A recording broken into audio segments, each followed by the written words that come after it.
Okay.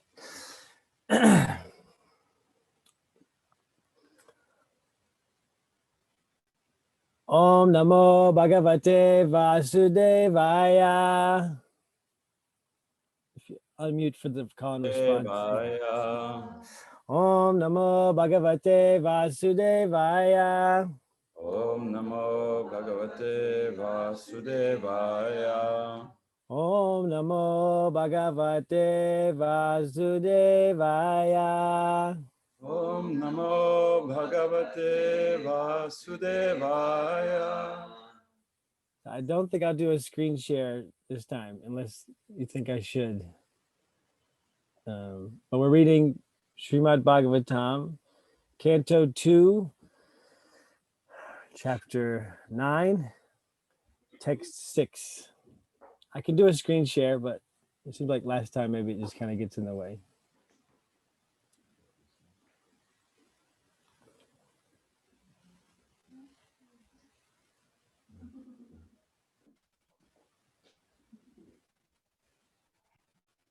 Okay.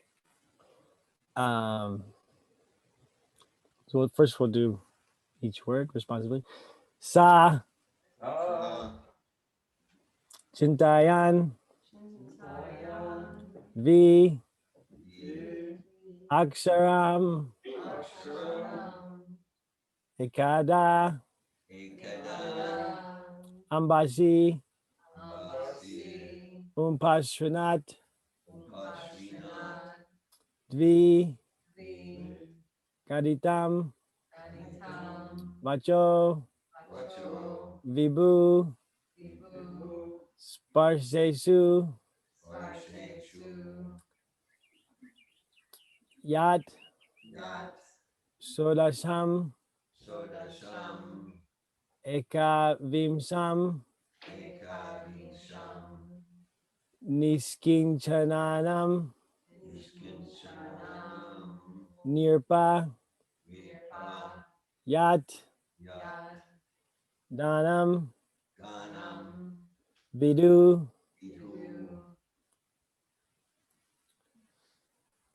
Sa Chintayan Vyaksharam Ekadam Basi Sa Chintayam Vyaksharam Ekadam Basi Upasrinadvir Gaditam Vacho Vibhu Upasrinadvir Gaditam Vacho Vibhu Sparse Suyat Sodasham Ekavimsam Sparse Suyat Sodasham Ekavimsam Niskinchananam Nirpayadanam Vidu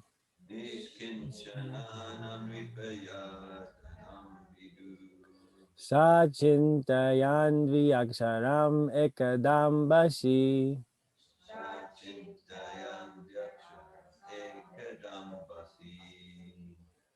Upasrinadvir Gaditam Vacho Vibhu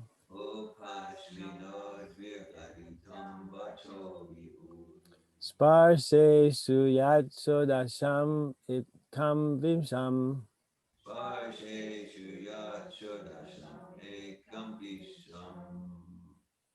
Niskinchananam Nirpayadanam Vidu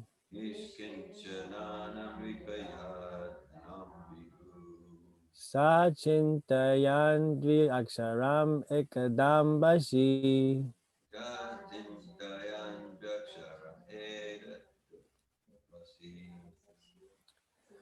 Upasrinadvir Gaditam Vacho Vibhu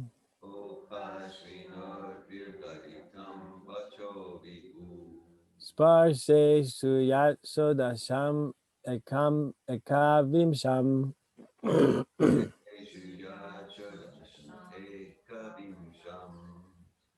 Niskinchananam Nirpayadanam Vidu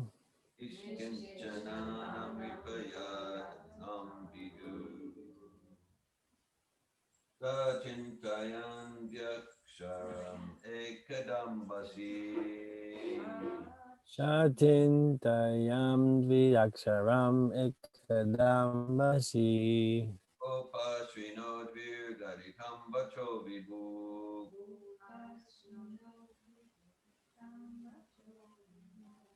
Arsheshu yat shodasham ekavimsham.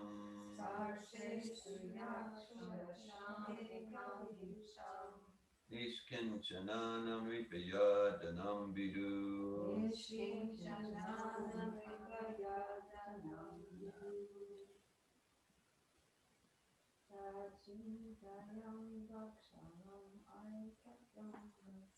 Satchintayam vyaksharam ekadambasi.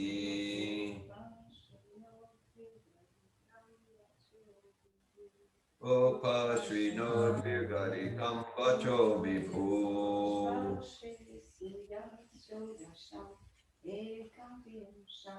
Sparsheshu yat sudasham ekavimsham. Nishkinchananam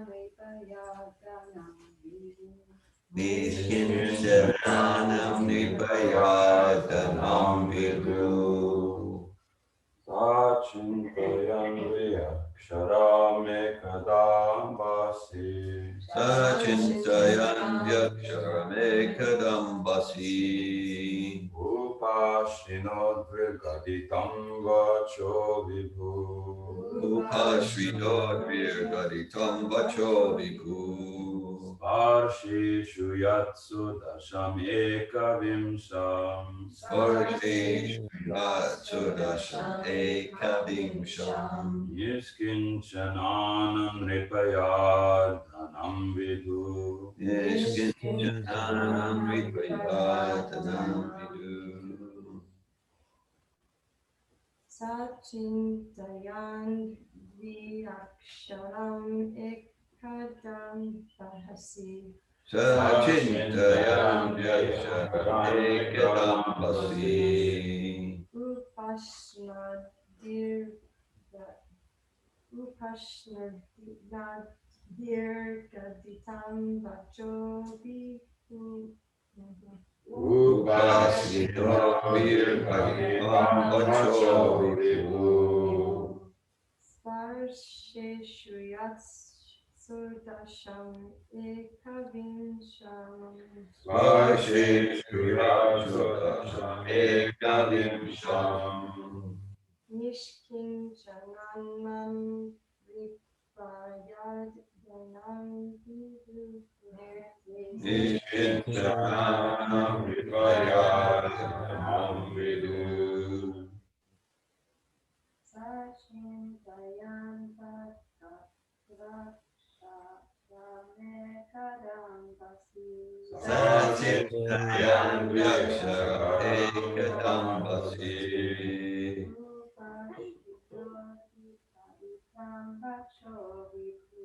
Upasvinodvirgaditam vacho vibhu.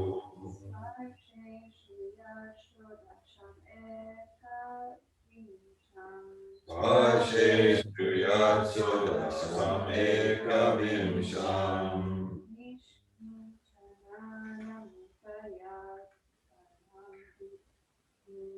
Nishkinchananam vipayadanam vidu. Shashintayam Asharam Ekadam Asim. Sachintayam vyaksharam ekadambasi. Upasnam Vir Gatitam Vacho Vibhu. Upasvinodvirgaditam vacho vibhu. Svarse Suyat Shodasham Ekavimsham. Sparsheshu yat sudasham ekavimsham. Nishkinchanam Amripayadranam Vidhu. Nishkinchananam nripayadhanam vidhu.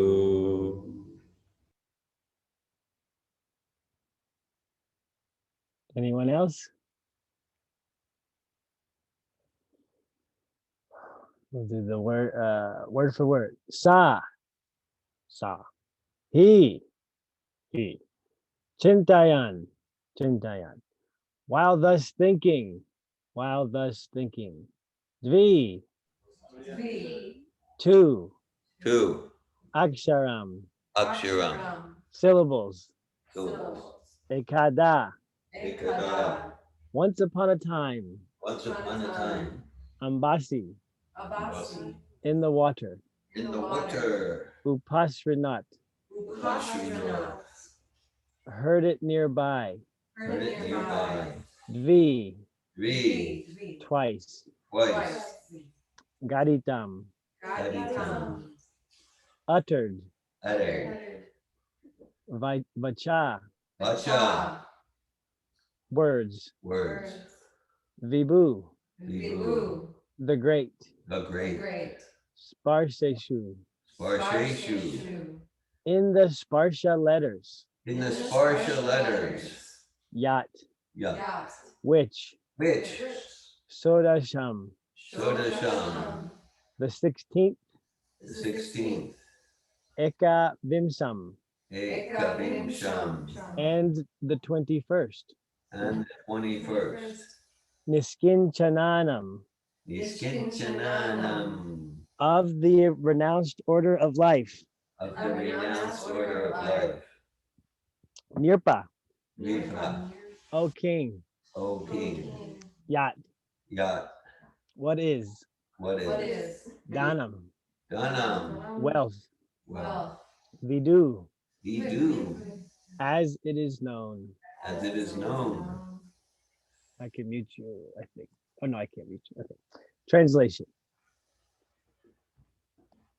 While thus engaged in thinking in the water, Brahmaji heard twice from nearby 2 syllables joined together.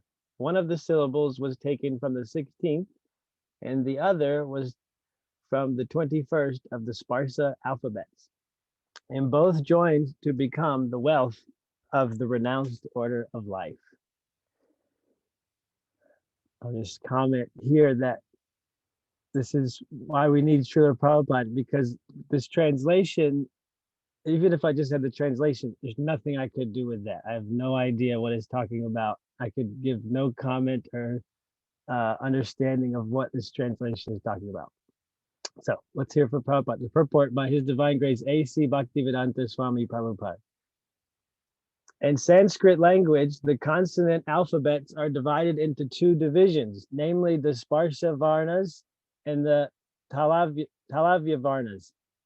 From Ka to Ma, the letters are known as the Sparsha Varnas, and the 16th of the group is called Ta, whereas the 21st letter is called Pa. So when they are joined together, the word tapa, or penance, is constructed. This penance is the beauty and wealth of the Brahmanas and the renounced order of life. According to Bhagavat philosophy, every human being is meant simply for this tapa and for no other business, because by penance only can one realize his self. And self-realization, not sense gratification, is the business of human life. This tapa, or penance, was begun from the very beginning of the creation, and it was first adopted by the Supreme Spiritual Master, Lord Brahma. By tapasya only can one get the profit of human life, and not by a polished civilization of animal life. The animal does not know anything except sense gratification in the jurisdiction of eat, drink, be merry, and enjoy. But the human being is made to undergo tapasya for going back home, back to Godhead, back home. When Lord Brahma was perplexed about how to construct the material manifestations and the universe, and went down within the water to find out the means and the source of his lotus seat, he heard the word tapa vibrated twice. Taking the path of tapa, is the second birth of the desiring disciple. The word upasrinat is very significant. It is similar to upanayana, or bringing the disciple nearer to the spiritual master for the path of tapa. So Brahmaji was thus initiated by Lord Krishna, and this fact is corroborated by Brahmaji himself in his book, the Brahma Samhita. In the Brahma Samhita, Lord Brahma has sung in every verse, Govindam Adi Purusham Tam Maham Bhajami. Thus, Brahma was initiated by the Krishna mantra, by Lord Krishna himself. And thus he became a Vaishnava, or a devotee of the Lord, before he was able to construct the huge universe. It is stated in the Brahma Samhita that Lord Brahma was initiated into the 18-letter Krishna mantra, which is generally accepted by all the devotees of Lord Krishna. We follow the same principle because we belong to the Brahma Sampradaya, directly in the disciplic chain from Brahma to Narada, from Narada to Vyas, from Vyas to Madhva Muni, from Madhva Muni to Madhavendra Puri, from Madhavendra Puri to Ishvara Puri, from Ishvara Puri to Lord Chaitanya, and gradually to His Divine Grace, Bhakti Siddhanta Sarasvati, our Divine Master. One who is thus initiated in the disciplic succession is able to achieve the same results or power of creation. Chanting of this holy mantra is the only shelter of the desireless pure devotee of the Lord. Simply by such tapasya or penance, the devotee of the Lord achieves all perfections like Lord Brahma. Om Jnanatirmirandasya Gananjana Shalakaya Chakshurunmilitam Yena Tasmai Shri Gurave Namaha. Jai Shri Krishna Chaitanya Prabhu Nityananda Shri Advaita Gadadara Shri Vasadi Gaura Bhaktavinda. Hare Krishna Krishna Krishna Hare Hare, Hare Rama Rama Rama Hare Hare. Namo Vishnu Padaya Krishna Prastaya Bhutale Shri Mate Bhakti Vedanta Swami Niti Namane Namaste Sarasvati Deve Gauravani Kuchani Nirvashesha Sunivari Paschati De Satarni. There's a couple of things that just occurred to me while I was reading the purport, and so I want to say those before I forget. Well, one is right here. So, well, okay, I'll go back to that. I don't want to forget, but this phrasing Prabhupada gives, that he says, His Divine Grace, Bhakti Siddhanta Sarasvati, our Divine Master. So that's Prabhupada's spiritual master. So you see this Prabhupada, not his humility, and I think, his humility, that he's not describing himself as in the line of the disciplic succession, but his spiritual master, who he says is our divine master. So I want to, maybe we'll get back to that a little bit later, but also, so sense gratification. So human life is animal life is sense gratification, and human life is not meant for sense gratification. And this could kind of be like, what do you mean? What's wrong with sense gratification? Because we hear that a lot. Sense gratification, it's a negative connotation. It's bad, right? Sense gratification is bad. That's kind of what we can hear that as, and come to hear that. But then if we go deeper, we can see actually sense gratification is all we have. It's really all we have. We experience through the senses, and there's really no other way to experience except for our senses. So we're going to have sense gratification, but what's the quality of our sense gratification, and what senses are we gratifying? So the animal sense gratification is when we're identified with the body, and we're thinking that I am this body, and I am the one tasting and feeling and touching, and that this body is who I am, and that's the experience. Then that's the animal sense gratification. But Also, whenever we're having a spiritual experience, when we're experiencing bliss, spiritual love of God, we're experiencing that with our senses, but it's a different quality of sense gratification. So ultimately, it's not it's like it's like trying to cut out all the desire. It's not that we're trying to cut out all of our desire and not have any desire. It's that we want to transform our desire. So we want to transform our sense gratification into spiritual sense gratification. So just like the body has senses, um, the spirit soul has senses. So the soul has senses. So the more that we identify and have soul consciousness instead of body consciousness, then we can then we still have sense gratification, but it's spiritual sense gratification because it's the senses of the soul that are being gratified. And maybe gratify is not the right word at that point, but still we can get some indication of what that means. So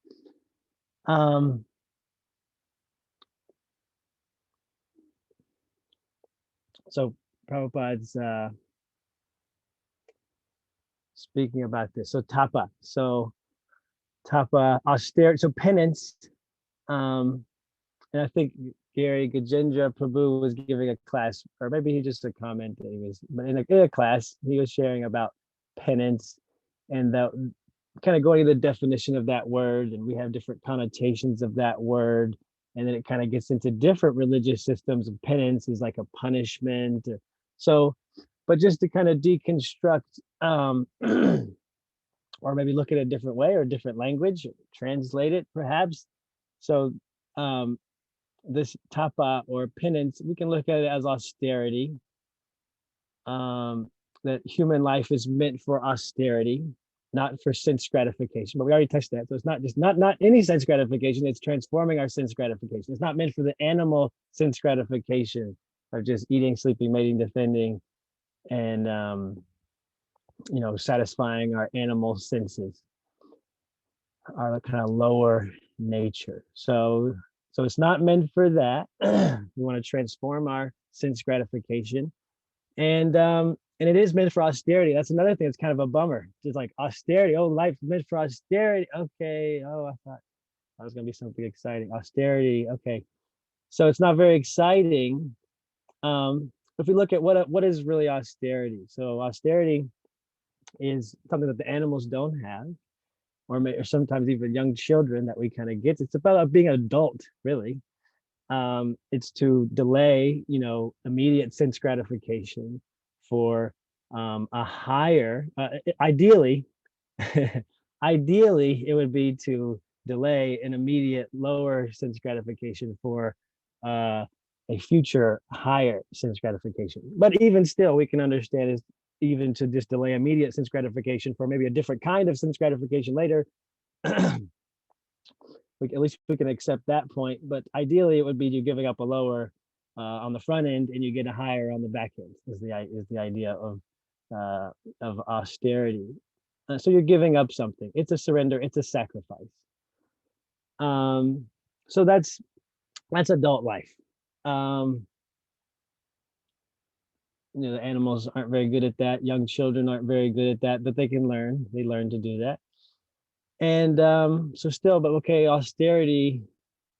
So really, basically, any time we make a commitment, any kind of real commitment, and really any kind of life decision, really, it's some sort of austerity because we're giving up something. Anytime we make a decision, we make a choice, we're giving up one of the options. We're giving up.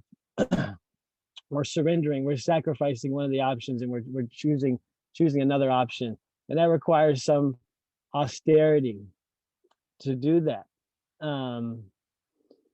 Anytime we make a commitment that we're giving up something, whether the commitment, it could be a habit, some habit that we want to change. That's an obvious, form of austerity. but it could be, we choose to get married. That's an austerity. I'm not just going to play the field and run around and you know have enjoy like that. I'm going to choose one partner to settle down with. That's a form of austerity. It's giving up.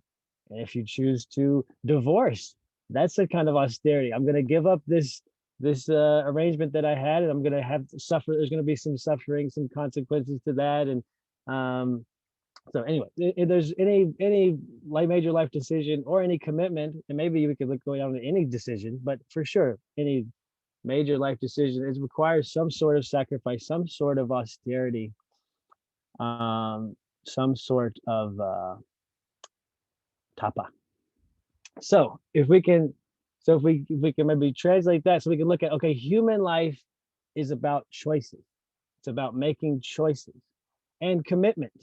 That's what human life is for. And we could just say even human life, just adult life. That's what being an adult is, to make choices and to make commitments. And so maybe that has a different feel than, okay, austerity, no sense gratification. So this path is about being a spiritual adult. It's about being a spiritual adult, and that so we want to take this human propensity to be able to make commitments and make choices based on different principles, and using our intelligence to make choices.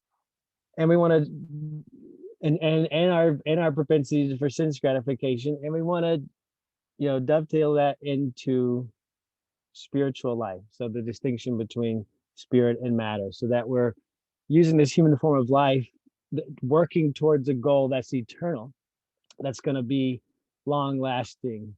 So it's kind of giving up some of these short-term, this lifetime, just like, okay, we may give up some short-term immediate gratification of the next few years, money and time to go to college, and then the long term is like, okay, I'll give up these 4 years of college, and then I'll have like 30 years of a career. So then so likewise, we give up these few decades here in this life, doing the whole animal sense gratification thing that we've been doing for lifetime after lifetime, and we kind of do our childlike thing, avoiding commitment and making real choices. We give that up for this lifetime, and then we can get a long-term benefit of eternity, eternal career, of eternal spiritual career. So and even if we're not eternal, but still we're making deposits into that eternal bank account that will never run dry or be diminished. It's only can be added upon. So okay, to know the difference between spirit and matter, that's essential. And so that which is temporary, so we hear from scripture, we hear from authority, Srila Prabhupada, his books, and we can understand more the distinction between spirit and matter.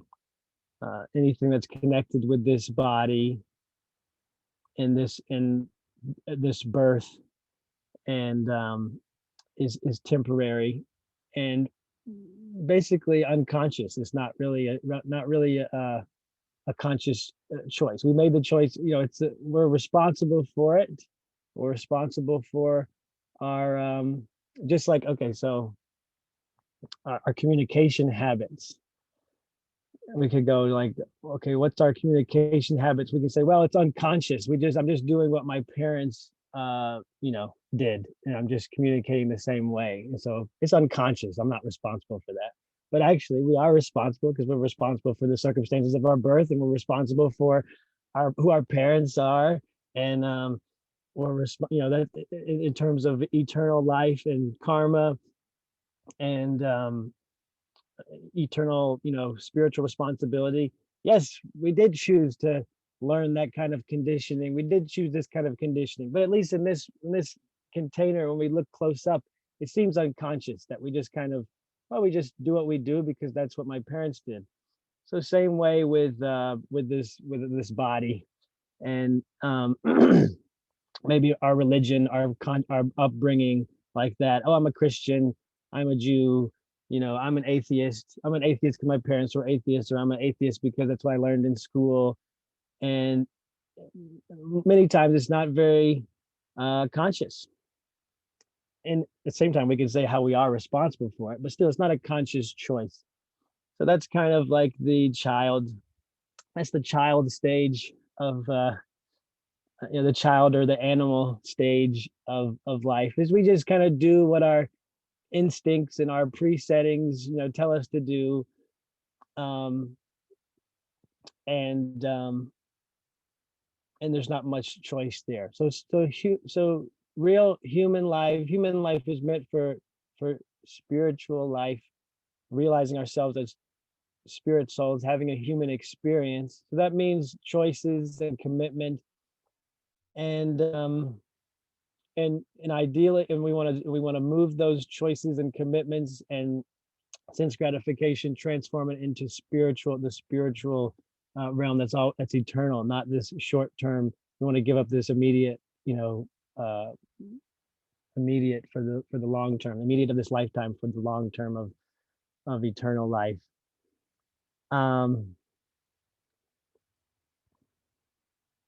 Okay. So yeah, so we have choices. So that's human life is meant for choice. And our ultimate choice, so that's free will. That's free will that we have, that the animals don't have. And so the human life is we have the gift of free will, so that we can make these choices. And so likewise, like in the animal stage of human life, or like that immature stage of human life, whenever we are just operating from our conditioning and our kind of unconscious living, then we think we have free will, but we don't really, because we're just operating from that conditioning and unconscious living. And so it's just like the puppet strings, the gunas, the material nature, rajas, tamas, and sattva is just playing us like puppets and moving us along. And we think it's our idea. We think it's our we think this is a great idea I had, but actually it's just something I heard from somebody else, and I pretend like it's my idea. Or I think I have this great plan of action, but actually it's just I'm on this machine. The material nature is like a yatra, this machine, yantra, and yantra, and so it's just moving us along, and we're just kind of stuck on the machine in the matrix, right? This is like the matrix.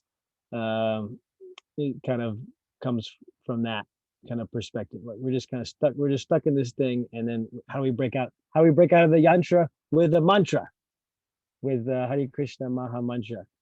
Because then that taps into something that's outside of the system. It's like outside of the matrix. It's the real life, and that's the Sanskrit. Actually, this language of Sanskrit is coming from the spiritual world. Actually, it's an alien language. It's not of this world. It's an alien language. So it's coming from the spiritual world. And so anytime we come in contact, we can contact the spiritual world with these mantras, with this Sanskrit. And then this verse is about Sanskrit, the translation. So that's how we can kind of get pulled out of the matrix. So so to really have our real choice, when it comes to free will, is between truth and illusion, and between Krishna and Maya. So truth and illusion, there's concepts, and then there's persons. Everything is a personal passive. Krishna is the truth, the absolute, supreme, absolute truth, and Maya is the personification of illusion, is the person of illusion. And so that's our real choice between, with our free will. And so when we come into life, we need to make choices. And every choice is not as simple and clear cut as like, okay, Krishna or Maya. Okay, which car do I buy, or which house do I, which place do I go live? It's not just like, oh, San Francisco is Krishna, and Gainesville is Maya. It's like which, it's not so clear cut all the time. So really, it's not that those choices externally are like we need to decide whether Krishna or Maya, but being situated in truth, that's the being, right? And be do have paradigm, that's the being stage, to be situated in truth. That's Krishna conscious living, to be God conscious, spirit soul conscious, self-realization, self-realized.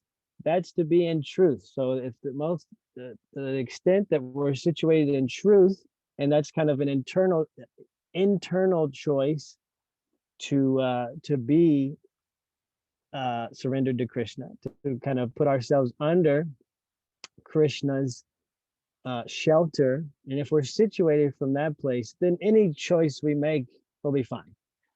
This house, that place, this job, that job. If we're coming from the right being, we're starting from the right numbers mathematically, then any, well, I guess not mathematics, but if we're starting from the right place with our being, then any doing or having, that'll be fine. And if we're coming from illusion, if we're situated in illusion, then every choice we make is going to be a problem. There's going to be an issue, and it's going to, cause suffering. So,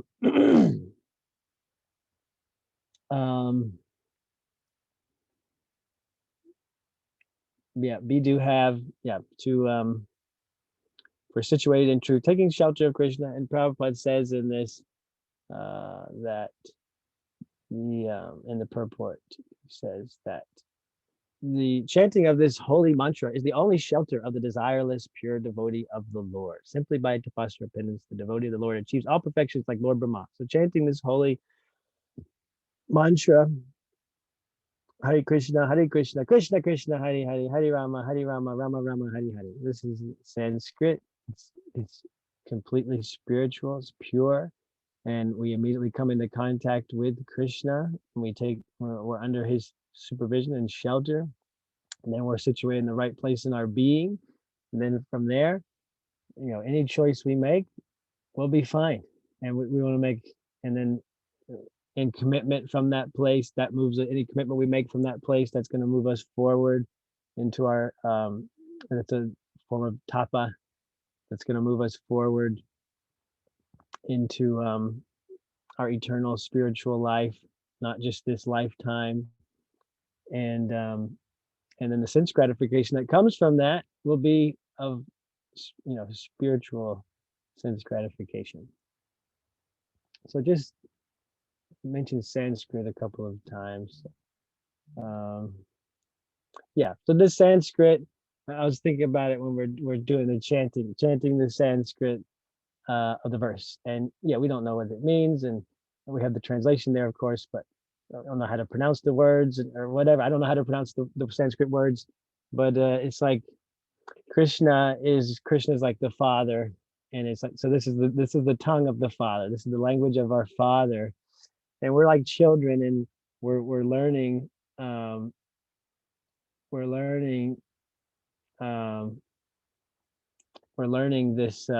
this language, and it's like we don't know how to pronounce it right, and we can't say it right, but Krishna's so pleased just to hear us try. It's just like when a child is learning to speak and not saying the word. Oh, he just said the word. Oh, he just said dada. He just said, oh, he's trying to say this word. It's so cute, especially the mispronunciations are even cuter, actually. My son says, oh, well, there's so many, I can't really think of one. So he says, oh, I can't think of any. But anyway, so his mispronunciations are even cuter than he's really speaking the word. So that we can keep that in mind when we're trying to do say these Sanskrit words, that it's like, oh, Krishna is very pleased with us trying like that. And a few more things. We have all right. Prabhupada mentions the cyclic succession here, starting with Brahma, and just a few notes. that so this the Brahma Sampradaya. So that's what we are coming in, this hearing from Prabhupada, then we are connected to this Sampradaya, starting with Brahma. And so Prabhupada lists out here, so Vyas to, okay, from Krishna to Brahma. So Krishna initiated Brahma. This is interesting that Brahma needed to be initiated. That Brahma, first human being, first spirit soul in the universe, created being, and he needed to be initiated. He wasn't initiated.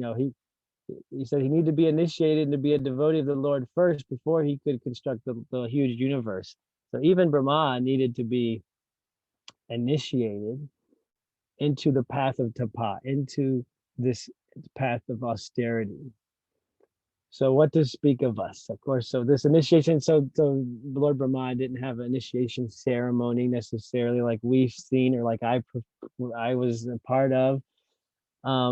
But he's a process. There's a process of initiation that he needed to go through. So he was initiated by Krishna, and then Brahma to Narada, so Narada Muni, the eternal spaceman, and from Narada to Vyasadeva, the compiler of the Vedas. We've heard, many times we've heard of how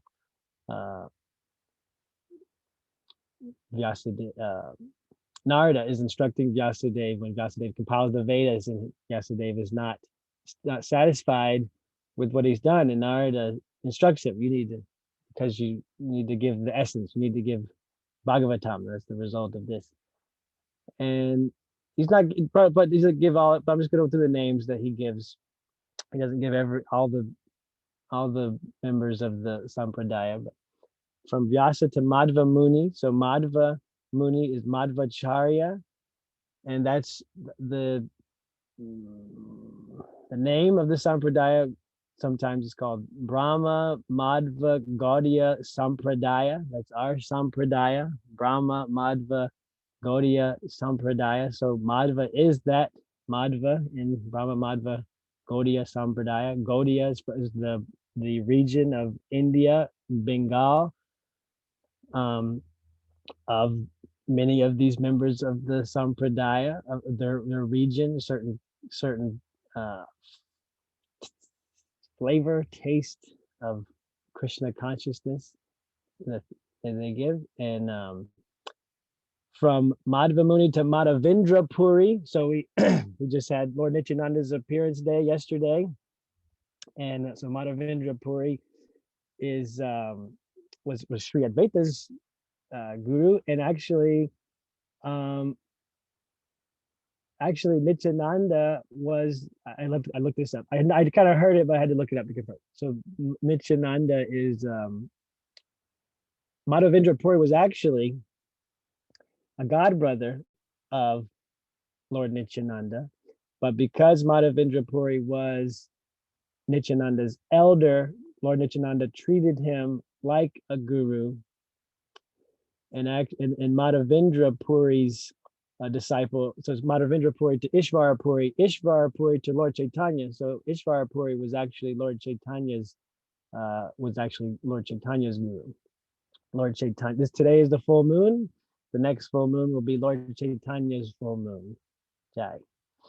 And then gradually to His Divine Grace, Bhakti Siddhanta Saraswati, our Divine Master. So I wanted to maybe ask for a comment about this, but I'm maybe a little bit of speculating, but it shows Prabhupada's mood and where he was, and even when he was first coming to spread this Krishna consciousness movement, he wasn't thinking about himself. He was actually still thinking about like his spiritual master's movement in India, the Gaudiya Math, like that, and his god brothers, and he was like in a mood of like, I'm doing this work, and come, and join me, enjoy our Divine Master under Bhakti Siddhanta Saraswati. Because I think this Bhagavatam, was this written before he came to America? I guess I'll ask that. Somebody could. No, second canto was not written before he came to America. Okay. So I still, yeah, I'd love to open that up after I finish to like hear more about this, this phrasing, that he gives there, his divine, our divine master. So I'll just a couple more things. I think that might be it actually. So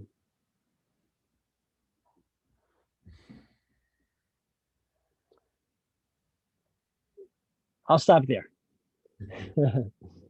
Yeah, or anyone else, I'd like to hear what you think of any other questions or comments, but then specifically about this sentence of our divine master that he says for Bhaktisiddhanta Saraswati.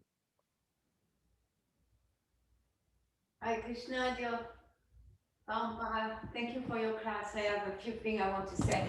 One thing is that for the disciplic succession, like Srila Prabhupada didn't give the whole disciplic succession in his purport, so he jumped from Madhvacharya to Madhavendra Puri, but in between there is like maybe, 7 or 8. 12. There is 12 link to the Parampara in between the two of them. Just to, that's something, if someone is interested to read all the 32, they are at the end of the introduction to the Bhagavad Gita. And then our spiritual master is, it's Srila Prabhupada humility, and also Srila Prabhupada, when he arrived until I think he got a revelation, that's how he was seeing his role, my understanding. And then he got a revelation that his role was different than that. And then my last thing I wanted to say, when you share about when we are Krishna conscious, like if we fix our mind on Krishna, pleasing Krishna, making decisions for Krishna, according to Krishna, you say it doesn't matter what we choose. And of course it doesn't matter what we choose. And at the same time, if we are really situated in that place, we are going to be guided to choose. Our choice are not going to be our choice anymore. It's going to be chosen for us in a sense. And often I see clients that are like this or that or this or that, and they are mental about deciding and making decision become like a really heavy process instead of accepting like, I don't know what's the best for me. And from that place, like being clear about what I'm clear about and allow myself to not be clear about what I'm not clear. And then from that place, if we surrender, then decisions are made for us, really. Hare Krishna, thank you. Yeah, so I did try to mention but to clarify that yes, these are not all the members of the Sampradaya. This is who Prabhupada chose to mention for whatever reason Prabhupada chose to mention. I spoke about those few. There's 32, and then yes. So what I'm hearing is that you're saying that we're situated in Krishna consciousness, situated in truth. Then and it's kind of like taking ourselves out of the position of the doer and maybe the decider and like that. And so then our austerity, because I was kind of presenting like austerity is like a choice. Anytime we make a commitment or a choice, it's some austerity. So really we don't need to worry about making the choices. That then we'll be guided, that if we're surrendered to truth, supreme absolute truth, we're situated in Krishna consciousness, then we'll be guided. Our decisions will be made for us. Our the path to follow will be laid out for us, and the austerities like that we need to take, or the tapa, will be right there available for us. Yeah, and as long as we want to control, if the Purusha then we are going to suffer in agony, not knowing what decision to make. Mhm. Thank you. Gajendra has a hand raised.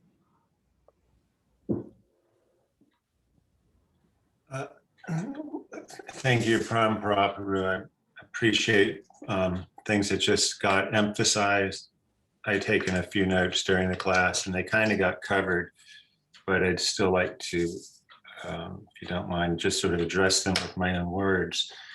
So yeah, I really appreciated what you were bringing in about the sort of free will, the choice aspect of it, because yeah, it's like an animal, for example, just may not get food, it may not eat, and it may be hungry.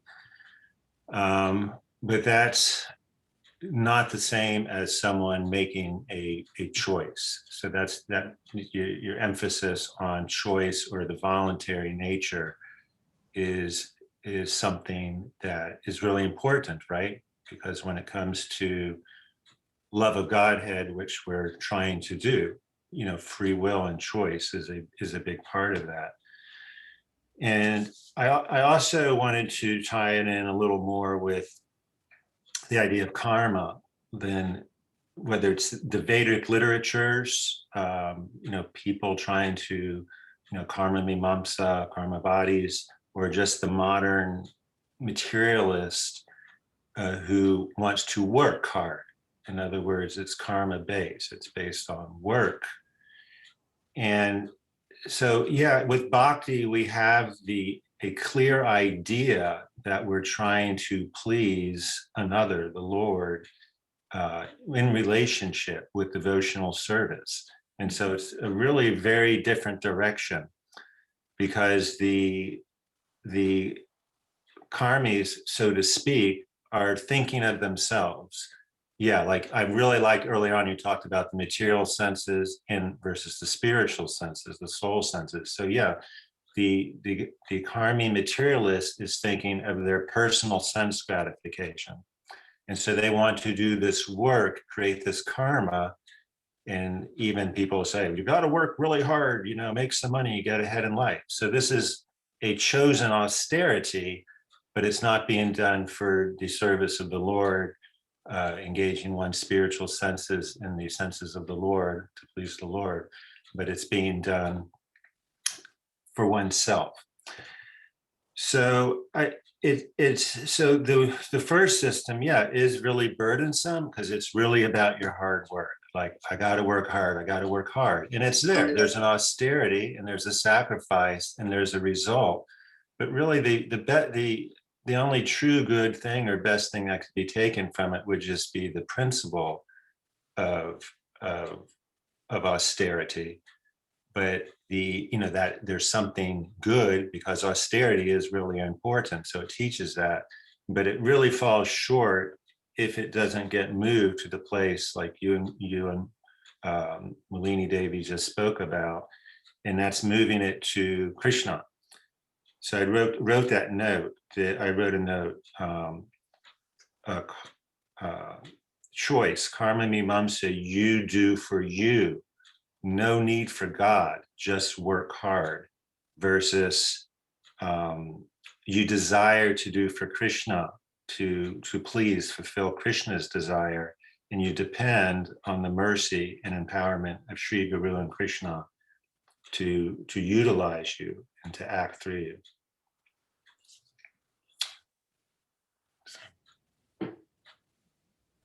Thank you. Yes, thank you for highlighting that. Yeah, so because Prabhupada mentions the path of tapa. You know, human life is meant for austerity. And it's not just austerity; it's austerity in Krishna consciousness. You know, that's the ultimate. Yeah. So it's not just austerity or not just you know, penance like that. It's in penance in Krishna consciousness. And I think also I was getting more clear what Mani was sharing about. So yeah, our choices may be made. So it's maybe not about making the choice. That's the austerity, is like making a choice. But you know, even if our choice is made for us, the path is laid out for us, then we need to commit to the path. You know, and there that's the austerity. That's the tapa is the commitment. like that. I just thank you for this discussion. I just make the Prabhupada's use of our divine master. Sometimes Prabhupada uses the collective our and we when he's kind of like referring to himself, like he might say, and now we are translating and presenting to the world Sri Chaitanya Charitamrita, and it's a bona fide use of English, maybe more prevalent in Britain 100 years ago, but it's an authorized way of speaking English, using the we or our. In a sense, we're referring to ourselves, but at the same time, he's referring to like, the whole kind of team, the team of purified souls who are supporting this mission. So sometimes Prabhupada will say, okay, now we have brought Lord Chaitanya's movement to the West, and it's a way that he uses English fairly commonly. We don't hear it too much, but in American English, but in Britain 100 years ago. So I just want to give that linguistic perspective to help us understand Prabhupada. And then again, I'm appreciating the discussion. And then this tapa, in Prabhupada in the purport, because, well, it's often said, this tapa, austerity, it's the wealth of the Brahmins. So we can think, well, wealth is how much you have in your retirement fund. Wealth is what kind of cars do you have? Wealth is how much land you own. So the wealth of I think the way it's worded in the purport is like of the educated class or something like that. But the idea that, for the Brahminical class, those who are dedicated to leading spiritually, philosophically, that real wealth, real opulence, real abundance is austerity. So just like for other sectors of people, wealth is gold coins. So for the Brahmins, this is the wealth. We get to rise early for Mangalarti. It's an austerity. We get to fulfill our commitment to chant rounds. We get to study Srimad Bhagavatam at 9 a.m. in the morning. That this spiritual austerity in the line of Brahma, the chief, the head of our sampradaya, that as we cultivate more and more Brahminical character and qualities, just like, let's say, someone whose goal is, let's just say, material capitalism, so then they get excited about a particular type of wealth. So the Brahminical devotional Vaishnav spirit is really enthused to amass wealth in the form of, as you said, not just a sort of dry austerity. Dry austerity makes us hard-hearted, but a sort of true spiritual Krishna conscious austerity that transformed the heart from hard-hearted to soft-hearted. So that part of the purport stood out to me, where Prabhupada indicates that this spiritual tapa, the 16th and the 21st letters of the Sanskrit Sparsha alphabet, that this is the wealth for the Brahminical class. All right, yeah, thank you for that. Yeah, so the wealth of the Brahmanas, and then Prabhupada saying that human life is meant for Brahminical standards. So ideally, so for all of us, it should be the wealth for all of us. We should see that as the wealth. And if I think of also, like, the spiritual bank account concept, and it seems that maybe, like you say, like a dry austerity or just austerity, that may be kind of deposited into our maybe a longer lasting savings account, like that would go beyond this life, but not necessarily eternal. Like with the bhakti, Krishna bhakti, then it becomes our eternal bank account, because our austerities can be lost. It can be burned up and used, or like that. Like if it's just a dry austerity, like Hiranyakashipu performed so many austerities and got so much power, and then he was crushed, by Krishna. So that's also a thing I'm thinking of, the wealth of the Brahmanas. Like, so Brahmanas aren't supposed to be amassing wealth, but they amassing wealth into their spiritual bank account or like that. Yeah, thanks for that comment on my comment. Yeah, because anyone who has political power, anyone who has great wealth in this world, anyone who has who great sports talent or musical talent, it means they've done austerities either in this life or previous lives. It's not an accident. Now maybe they're using their position of power and influence in very demoniac ways, and that's yeah. So Hiranyakashipu is a classic example. He did austerities we couldn't conceive of for material purposes, and so the rewards he got rewards, and they were temporary. And another thing that stands out to me is it's very rare, if we look at Prabhupada's thousands of purports, it's very rare that in his purports, he lists several members of the Parampara. And so by random chance, we have Parampara Das happen to fall on this verse, because it's pretty, I mean, Prabhupada might mention Bhakti Siddhanta, might mention Bhakti Vinod or Brahma, and then he mentions a fair-sized list of the Parampara, and here we have Parampara. So I see that as one of those super soul, no accident, not by chance arrangements. Okay. And just one more, the wealth of the Brahmins, so we can just look at the name itself. So Brahma, the head of our Sampradaya, he's the first Brahmin. He's the first Brahmin. Essentially, a Brahmin is not like a class or like a title. It's one who knows spirit. So Lord Brahma is the first Brahman, is the first Brahma in the universe. Brahman. Hare Krishna. Okay. Hare Krishna. So just a couple of chats. Gajendra said it's considered, talking about the way of Prabhupada speaking it's considered a royal way of speaking as well. And Lynn said, our signifies the collective we. And Gary Gajendra said, yes, Lynn, I think inclusive and inviting. So Prabhupada's language, commentary on his language there. Malini, Mother Malini. When you were speaking about giving up instant gratification, what came to me, I was thinking, why, yeah.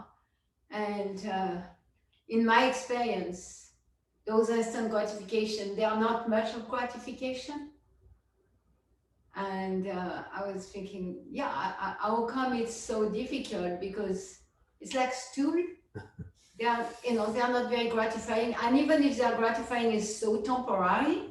And there is so much need to work again to have this gratification versus spiritual pleasure is, it is deeply gratifying, and then it doesn't, it doesn't end. It's just there if we want to access it. So I was just thinking of that, like, giving up, I'm giving up, I'm giving up, I'm giving up, I'm going to the bathroom. Yeah. Well, you are very advanced, Mother Malini. You have the higher taste. And that's a crucial point, is that if we don't have the higher taste, then what's it really worth? I remember in coaching, I think I was trying to wake up early, very early on, before I was doing Krishna consciousness, really much at all. I was wanting to wake up early, and you were like, well, what are you waking up early for? Because like, if I don't want to wake up early, but you were describing how you wake up early to do your chanting. And it was like, yeah, okay, so what am I going to wake up early for? If I don't have anything to wake up early for, then what's the point of waking up early, and what's the motivation? What's the higher taste? So, and actually, so I will debate you on that. I would say if we don't have the higher taste, those immediate gratifications can be very gratifying, at least illusorily, temporarily.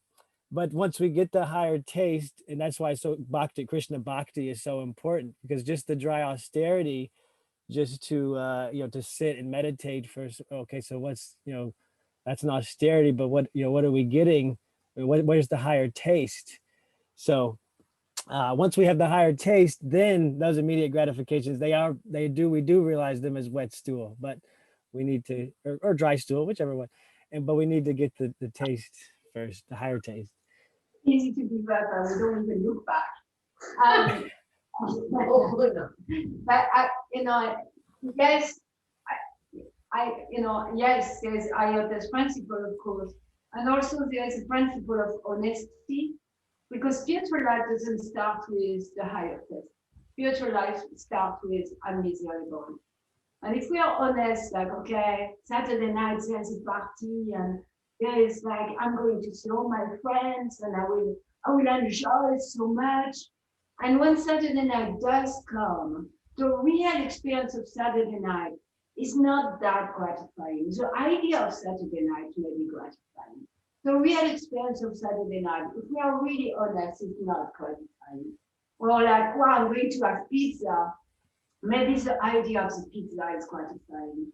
The moment of eating pizza, maybe the first 2 bites, there is something happening, but the rest of the pizza, if we are really honest, it's not. So yes, there is the IELTS test, and without the IELTS test, we can come to a place of honesty that will not satisfy the place. This is really a place of misery. This is the place of illusion of gratification. Because really the gratification is in the idea of gratification, not in action itself. Including sex, people are make a big deal out of sex way more before they have it than when they do have it. Yeah, well, it's honesty. If we're honest with ourselves, then we see that actually it's not that, oh, I'm just kind of normal baseline and then I get some sense gratification and I feel pleasure. Actually, it's that usually I'm suffering. And then when I get some sense gratification, then I have some temporary relief from that suffering. And that's kind of what I'm thinking is pleasure or gratification. So, and I would say for many, that relief from this constant suffering, that is pleasure. That is something that people look forward to, because people are suffering so much that they look forward to that relief. And that's sad. It's sad, and it's like the state of state of the human condition, that people will work so hard to have those few hours, work so hard during the week to have those few hours, maybe just a few minutes, maybe just a few seconds of temporary relief from the suffering on the weekend or whatever, and then end up creating more suffering, afterwards. So Even that is often illusory. Say again? Even that is kind of illusory. Maybe there is a state of a little less suffering, but yeah, there's a lot. It's about being illusion to be happy. I thought I was really happy before I came to Krishna consciousness. You're too advanced to empathize with us fallen, with conditioned souls that just want a temporary relief. Okay, thank you, Mother Maya. I'm being just, but I appreciate. Thank you for emphasizing those points, that the sense gratification is fleeting, illusory, and even the relief from the temporary miseries is not even really a relief from the temporary miseries. Yes, Laura. I want to share. Thank you for class, Parampara, and my appreciation. I like your expansion on the spiritual wealth. A lot of what you were sharing in that, and then I wanted to share some of my experience. Yeah, what you were just saying, Malini. Like I can relating to my experience with my exploration this last month or so in Krishna consciousness, and I used to meditate, silent meditation, and I imagine maybe I would still use it in my life, but like once I started chanting, like a few days into my chanting, I stopped that, but I was, I've been doing silent meditation half an hour for many months. And yeah, it's like I'm now experiencing how it was more of the relief and the word of the higher taste. I'm really connecting to that word. Like I can see that there's like a higher taste in in my japa, and of course kirtan for me. Love that. And it's carrying over to other areas of my life, and the clarity and a lot of other effects versus the silent meditation, just like a whole, it's very different. So I think that's all I wanted to share. Just an opportunity to reflect and share my experience and appreciation for what's. Nice. Yeah, you're kind of examining, reflecting on your own experience with these different concepts we're sharing about, and you're experiencing the higher taste versus the relief from the misery, or the austerity without the bhakti. And yeah, I'm glad to hear that. Thank you for sharing. And I am appreciating the austerity that I put in, like from other things. I see how that has had, like, almost like I couldn't have gone right to bhakti. Like for me, that was my process. Like I don't think I could have, or it doesn't matter what I could have. This is what happened for me. But just like my austerities with my asana yoga and my meditation practice, and how that has supported me in where I am now. So I'm having some appreciation and comfort, and like, it's okay. Yeah. Yourself where you're at and trust that. Yeah. You're appreciating your path, just seeing the perfection in your your path to where you are now, and appreciating yourself. Yes, right now I am. Thank you. Worst things that I get down about it, but yes. Thank you. Kelly, you had something? Yeah, I wanted to say how much I appreciate this talk and everything you presented. It was clarifying and inspiring for me, and for David and Molly's contribution as well. Mainly what stuck out for me, somehow the way you presented this, that having trouble with decision making and commitment, I've always just assumed I have trouble with decision making and I'm a commitment phobe, and kind of accepted that as who I am and what I am. And you describing that differently, and now I've lost it. I've been reading how you said that it's a part of adulthood, part of maturity, that instead of seeing it as who I am, that I can welcome it as a maturity step to step into the commitments that I am afraid to do, and to start making decisions, whether or not I really know what the outcome is going to be, and just sort of making those steps into maturity and into adulthood, even though I'm supposedly there. Apparently I'm not. So somehow the way you presented this has made it much clearer for me, and I'm really appreciating that.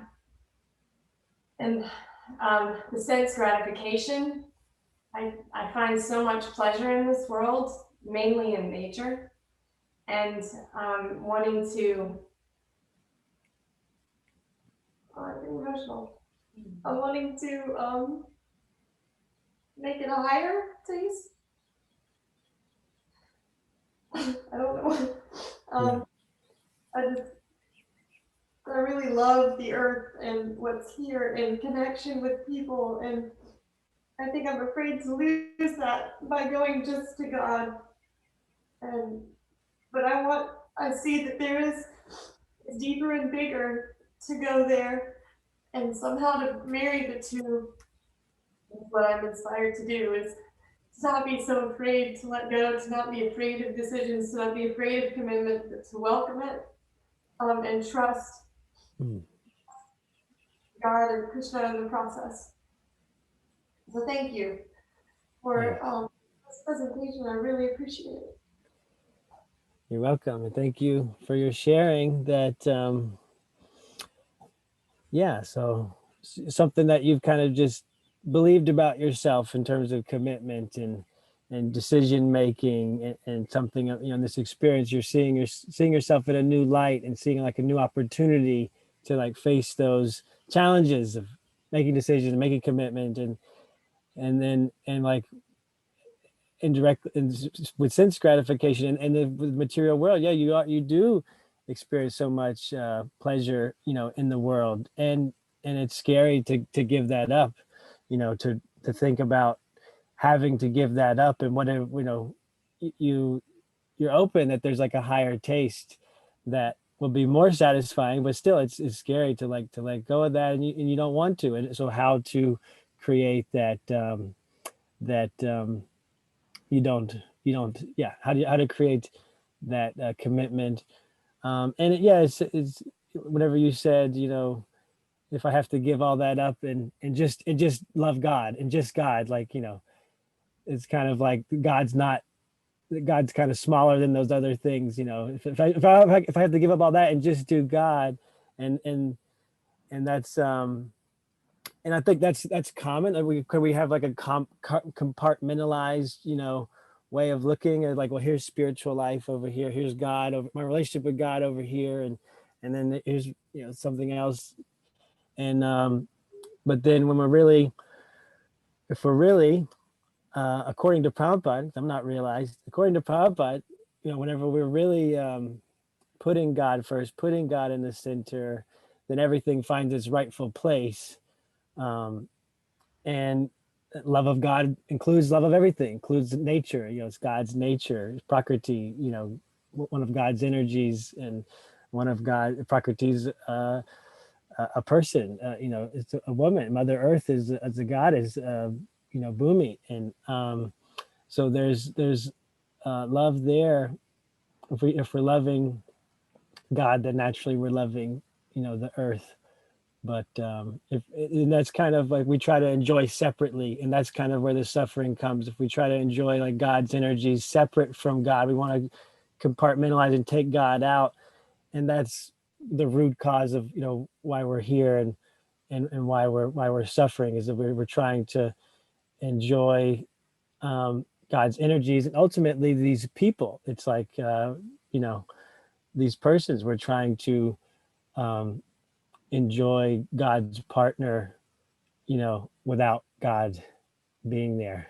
And you can imagine what that's like if you're trying to steal away someone's partner, their eternal consort like that. So thank you for sharing. Thank you. I appreciate you pointing that out, because I'm aware that I see God as something different. And while I take so much pleasure in nature, and that's where I find God, I think that the organized form of going to God feels different from just absorbing nature and absorbing God in nature. So I think I'm wanting to meet myself where I'm at, where I don't have the full concept of how God is in everything yet, but I do see him in nature. Mm. Yeah, I can apply that more and see that he's much bigger than all of us. I'm hearing it. I get the technology of it, like this is what they say, this is what is said, this is what it supposedly is. I just, even in my speech, I still clearly am not fully absorbing that. So I appreciate you helping me see that I have compartmentalized it, God, from life. Hare Krishna.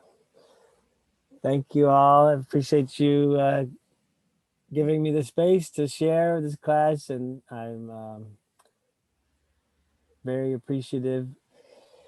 Srimad Bhagavatam ki jai, Srila Prabhupada ki jai. Prabhu, Hare Thank you. Krishna. Hare Thank you very Hare much. Krishna. Hare Krishna.